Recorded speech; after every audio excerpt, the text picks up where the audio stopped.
Hey everyone, Paulus here again. So I'm really excited to talk to you today about how you can find great employees quickly. I know this is a really big pain point for a lot of people. They're like, I can't find employees quick enough, or I don't know how to hire and keep employees long enough. So I want to show you my little secret tricks to finding employees quickly and getting it to where they're coming to you wanting to work for you. So any fast growing company needs great employees and often needs them quickly and onboarded fast. But many businesses struggle to find, hire, and train quality staff. So in this video, I want to share my thoughts gained from over 15 years of experience growing successful companies, hiring, I would say probably even thousands of employees now, to help you find the best people to help grow your company. So let's begin.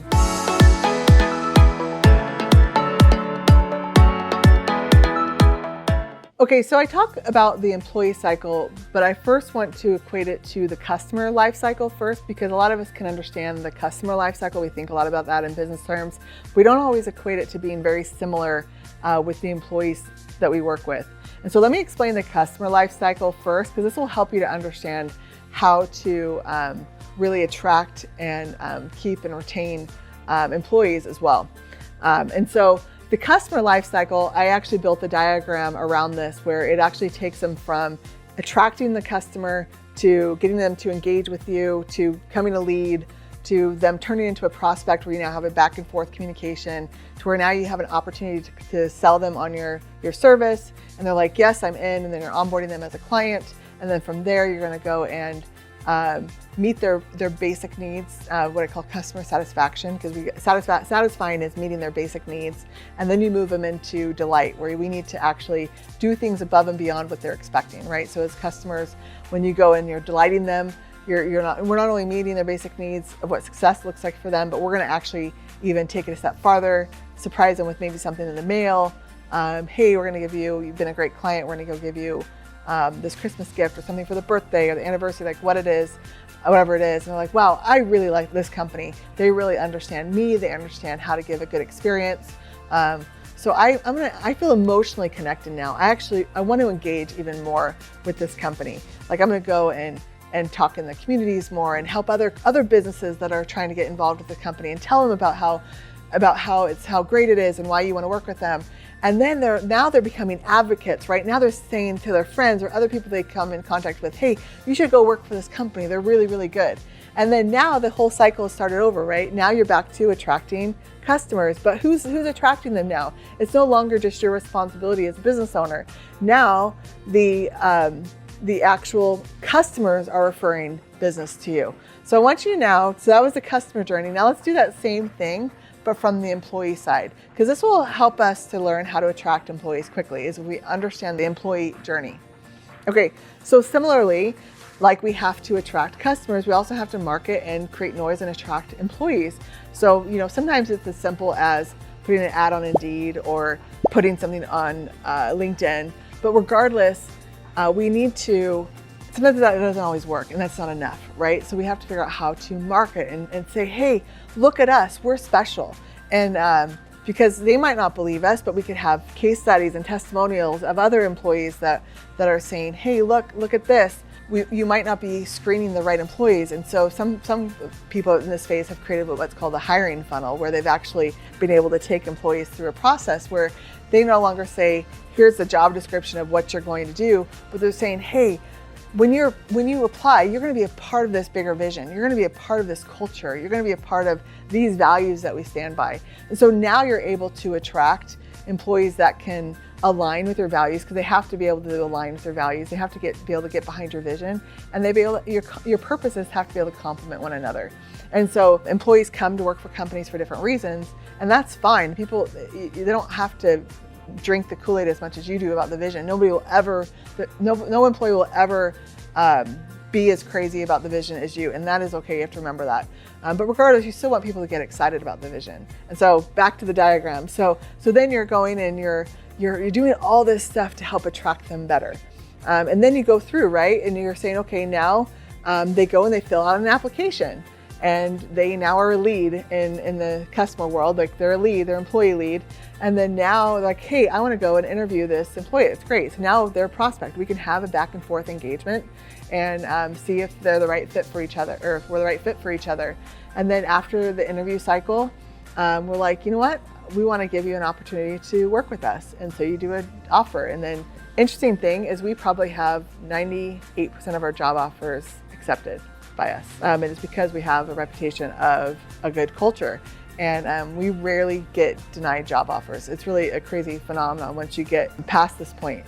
But I don't want you to think I'm an overnight success. I have hired and fired teams. I've had one person sour an entire team before. It took me 15 years to figure out how to build a good team. So I don't, when people just say, just hire a team, I like cringe at that because I want you to understand that building teams is not easy. So again, I digress. So let me go back to the model. And so then when you now have given them a job offer and they've accepted it, and now you're going to onboard them as an employee. And then when you've onboarded them, you need to know what success looks like for your employee.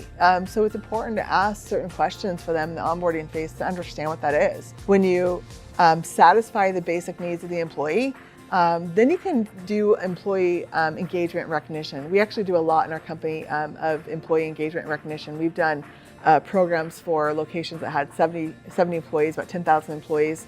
And we did all of we had technology put in the break rooms where we put like slideshows about anniversaries and birthdays and different stats or events that were happening in the local area.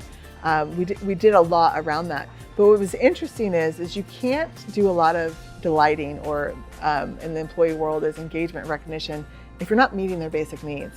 It'll actually make a more toxic culture because they're like, oh, like when the fad, of the Google fad of we have ping pong tables and air hockey tables and chairs and these pods that you can sleep in, and like that stuff doesn't matter if you don't have a good culture, if you don't have the foundational elements in place. People really, at the end of the day, don't really care about that. That's not really what's going to get them to stay. So people are emotional beings. They are hungry for emotion and connection. Feed that first, and then you can go and have some fun.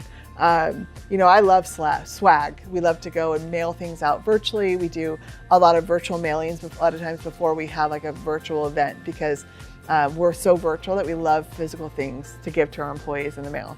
And so delight them, but only after you've met their basic needs. And then once you go to delight, then they're engaging with you more. They're engaging in the Slack. We have water cooler Slack channels, and they're going to engage more in that stuff. They're going to maybe be involved in if you have any after hour type things, or they're going to get more involved, and then they're going to be like, hey, this place is awesome, and then they're going to go and be an advocate for you, and they're going to refer people to you. I would say almost half of our last 10 hires have been referrals, and so it gets super cool because you can get good talent and people that are good culture fit because the people that are referring them know what we're about because they usually work for us and are A players. And we've actually created an employee referral program to incentivize people to refer people to us. It saves so much money in the hiring process. So I never say the word culture very much. I always try to not say, we have a great culture, or we care about culture. I've met some people that come off as a little fake, if you know those people that put on like that facade front, and they're like, we have a good culture here. And I don't know, I guess it's just been either overused or people use it to not have to actually create a good culture. They just say it. People that like project things. Well, I'm not a liar, but usually people that say I'm not a liar are the liars. People I feel like do that with culture. We're like, we have a great culture. And so we just do the right thing. It's really, at the end of the day, not that hard once you realize that. Like if you just do the right thing and just realize that they're people, never call them capital management. That is like my biggest, I heard that once and I was like, oh, that's going to be a tough one to create a good culture around if you're calling your people capital management. Okay, so similar to the customer experience, there's three kind of areas that I talk about the customer experience, which is marketing, sales, and omni support. But I'm actually going to give you three areas of the employee experience to focus on. But before I do that, if you like videos like this, go ahead and like and subscribe to this channel. Or this video, and then ring the bell to get notifications on when new videos launch. I launch them 3 times a week at least, and so go ahead and get notified when the next video comes out so you can have the best company that you can dream of and the best employees working for you. Okay, so I talk about 3 areas when I talk about the employee experience. Obviously, I have the conceptual diagram that I went through where in my head, I never want to forget the journey. I think sometimes it's easy to get caught up in departments. I'm a connection person. I love to understand how it all connects together. And so if you think in journey format instead of department format, it'll help you be able to integrate pieces together. So the first part is human resources, or HR. So HR is really how you know what success means to the employee. I always talk about how it takes different brains to do different types of work. And it's interesting because the people you hire for HR are usually a lot different than the people you might hire for engagement recognition. Engagement recognition people are very similar to marketing. It's really the same thing. Like, you're doing a lot of marketing type stuff. HR is a lot more compliance, but also understanding how to meet their needs, how to capture data, how to make sure they get paid on time. At the end of the day, people are working for you for the money. Like, make sure you run your payroll right. Don't run a half-assed company where you're not creating the sophisticatedness that comes with it. People want to know they get paid and when they get paid. And honestly, we just transferred payroll systems recently, and as much as we tried to do it all right, there was a glitch in the software company. It happened to be QuickBooks. Even QuickBooks isn't perfect. And they said, and we had 4 employees that they could not get paid through direct deposit. So we Venmo'd them to make sure they got paid on time. So we go above and beyond to make sure that people are there to get paid and get money. So make sure you have your HR in place and the systems and the, a good onboarding process. We've actually automated our onboarding process to a degree. Like, we can hit a trigger or button and it actually spits out and creates their Okta single sign-on accounts and their Gmail accounts and different logins for things. And so it's kind of cool. You can start to, as you start to develop it, start to create automations around that. But really that HR piece is really, you got to know what success is for them. At least at the end of the day, they want to get paid.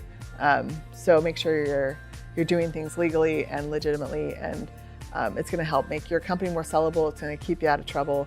I meet so many, in the tax world, I met so many businesses that try to, it's almost like they walk over a dime to pick up a penny, right? Whatever that saying is, where, they because they're trying to avoid the government or trying to do these things, like, they never go anywhere. They never grow their company. Like, just create a sophisticated, sustainable company and then do the right things that I teach you in these videos, and you will get there. And in the HR process too, I just want to say this too, is, when you write your job descriptions or when you're onboarding them, like, that is when, like, I do a like, every time we get new employees on, I meet with all new employees. I'm going to do that as long as I possibly can. Like, they're all in the same group, and I talk to them about the vision of the company and the values we stand by and what we look for. I say, like, in a virtual world, there's really 3 things that matter. Like, are you honest? Do you communicate well? And are you productive, right? Like, I don't really care if your trash is taken out. That's why I love virtual. I don't really care if your trash is taken out or what you look like from the waist down, or, I care that your video's on in Zoom calls. Like, those are the standards that we've built. And so that HR process is setting the boundaries and the standards and it's almost like that contractual agreement both ways. You need to know what's important to the employee, and the employee needs to know what's important to you. Okay, so the next piece is training. And this is really how to set them up for success. Most employees do not work well with ambiguity. Not most. I would say like 99.9% of employees need something to follow a process. There's different levels of process that you can give people. If you just say, hey, your job is to do sales, here's a list, here's some leads, they're gonna fail. And they're gonna be like, I can never hire anybody good at sales. I mean, I'm probably picking a tough one because sales is always somewhat difficult to get just right. But there's different positions that matter. Like, you have to know what it takes for success for that company or for that position, and then know what type of brain you're hiring and what type of knowledge you need to give them.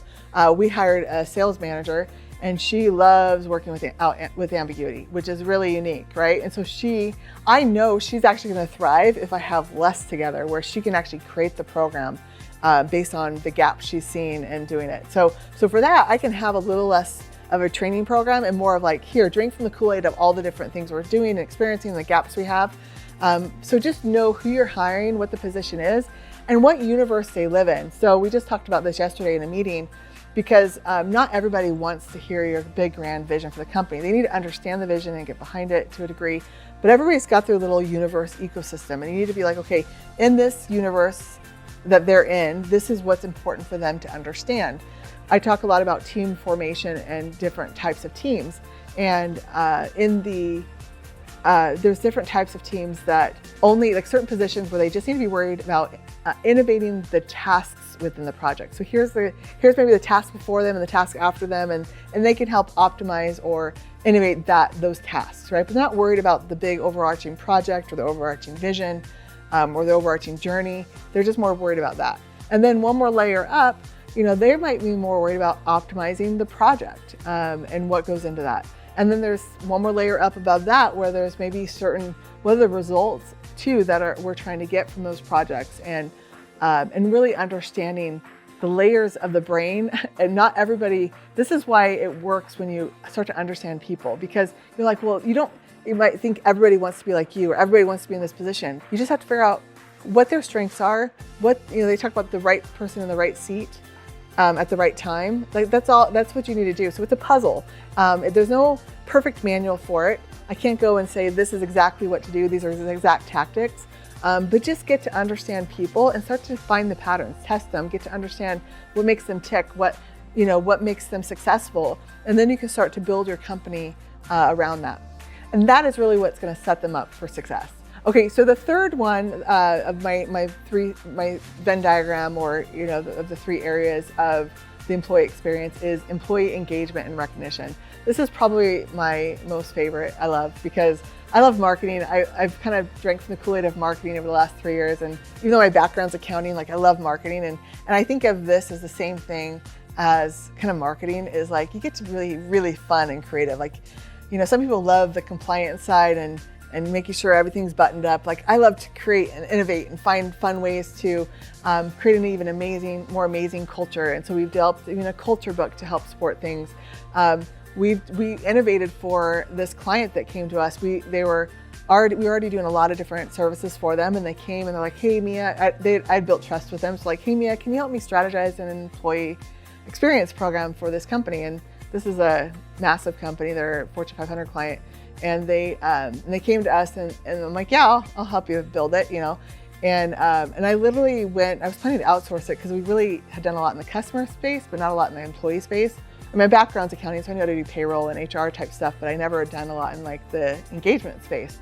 And so I went and started researching other companies, planned to outsource it to them, and I didn't like what I was finding. I wasn't really impressed with the experience I had with them, but also what their programs were. We hadn't done it for clients, but we had done it really well for us. So really all we did was took patterns of what we did right for us and implemented it for them. And it was really cool to see. We didn't have control over everything, so they had a little bit of a toxic work environment to a degree. So it's not super easy to do a lot of engagement if you don't have the base part of your company in check, right? If they're not taking care of their employees. This company always put customers first over employees, and the employees felt that. And so it was a little bit tricky, but regardless, we learned a lot. We even we got good at content repurposing. So we would send a content calendar to the centers, and we'd put it, we had it in the different break rooms, and they would go and create funny videos and different things, and they would send it to us, and then we'd go and display it in their break room. And then we actually created a yearbook at the end of the year where we shipped them a physical yearbook to put on their break room tables, and they could sift through it and kind of see all the different content they had created. And we use that content even for social media. And so you get so creative and innovative. There's no right way or wrong way, just what is the culture you're trying to build? What's the tone that you're trying to build within your company? And just have fun with it. And so you really have to hire more of a marketing type person to support you with that, because it's really about getting creative and innovative. But again, this is, if you remember earlier in the video when I talked about delighting, employee engagement recognition is that delighting phase, and you can't delight if you haven't met their basic needs. So those are kind of my 3 areas of the employee experience that are critical to remember, focus on. So if we were going to put them in departments, that's how I would section it off. Okay, so if you like that and you want help with your employee experience, you want help hiring, we can help you with it. In our team sourcing model, we have an employee experience division where we can help with the journey and really help you with the hiring and the engagement. We can get really creative. We love to get strategic and creative with our clients. So if you want to learn more, you can go to discoverteamsourcing.com. You can book a free call with us, and we can see if we're a good fit for each other and if we can work well together. And again, if you want help to be able to recruit and create a good culture for your company, you can go to discoverteamsourcing.com. All right, see you later. Bye.